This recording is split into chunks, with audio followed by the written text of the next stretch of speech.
మీ business విస్తరించాలనుకుంటున్నారా? మార్చి 16-17 హైటెక్స్ లో franchise India biggest ఫ్రో expo.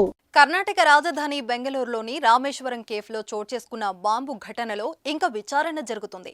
ఆ ఘటన దేశాన్ని ఉలిక్కి పడేలా చేసిన విషయం తెలిసిందే. పేలుళ్ల కేసును కర్ణాటక ప్రభుత్వం జాతీయ విచారణ సంస్థకు అప్పగించింది.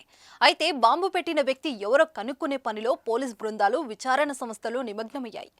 నిందితుని సీసీ కెమెరాలో గుర్తించారు. అతడి ఆచూకీ కోసం ఎన్ఐఏ బృందం ప్రస్తుతం జల్లెడపడుతున్నాయి. దీనిపై దర్యాప్తును వేగవంతం చేసింది. అయితే తాజాగా నిందితుడు లాంటి పోలికలు ఉన్న ఓ వ్యక్తి బస్సులో ప్రయాణించడంతో ఎన్ఐఏ అధికారులు దృష్టి సారించారు. ఎక్కడ కనిపించాడో తెలుసుకుందాం.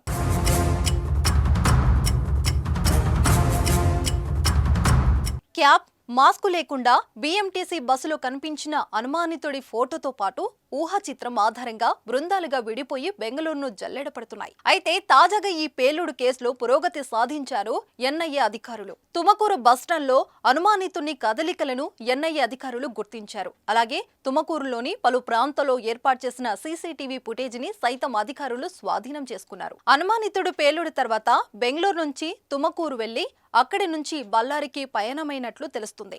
అనుమానితుడు కోస్తా కర్ణాటకలో ఉంటూ స్లీపర్ సెల్స్ మద్దతుతో విదేశాలకు పారిపోయేందుకు ప్రణాళికలు సిద్ధం చేసి ఉండొచ్చని ఎన్ఐఏ బృందాలు అనుమానిస్తున్నాయి. మాస్క్, క్యాప్ లేకుండా ఉన్న అనుమానితుడి ఫోటోలు ప్రస్తుతం వైరల్ అవుతున్నాయి. అతని ఆచూకీ తెలిపితే 10 లక్షల రివార్డు ఇస్తామని అధికారులు ఇప్పటికే ప్రకటించారు. ఇక మార్చి 1వ తేదీన జరిగిన ఈ పేలుడుతో బెంగళూరు ఒక్కసారిగా వణికిపోయింది. ఈ ఘటనలో 10 మందికి గాయాలయ్యాయి. అయితే అక్కడి నుంచి నిందితుడు సురక్షితంగా పేలుడు జరిగిన రోజున ప్రైవేట్ వాహనంలో కాకుండా బస్సులో ప్రయాణించినట్లు ఎన్ఐఏ అధికారులు గుర్తించారు. బెంగళూరు మెట్రోపాలిటన్ ట్రాన్స్పోర్ట్ కార్పొరేషన్ బస్సుల్లో సీసీటీవీ కెమెరాల ఆధారంగా నిందితుని కోసం పోలీస్ వేట మొదలుపెట్టారు.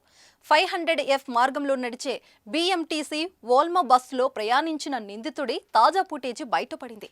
వీడియోలో అనుమానితుడు క్యాప్, ఫుల్ స్లీప్ షర్ట్, ముదురు ప్యాంట్, ఫేస్ మాస్క్, భుజానికి నల్ల బ్యాక్ ప్యాంక్తో అద్దాలు ధరించి ఉదయం 11 గంటల సమయంలో ఖాళీగా ఉన్న బస్సులు ఎక్కుతున్నట్లు కనిపించాడు. నిందితుడు గుర్తించకుండా తప్పించుకునేందుకు పలు బస్సుల్లో వేషధారణలు మార్చుకున్నారా అనే కోణంలో పోలీసులు దర్యాప్తు చేస్తున్నట్లు కర్ణాటక హోంమంత్రి పరమేశ్వర తెలిపారు.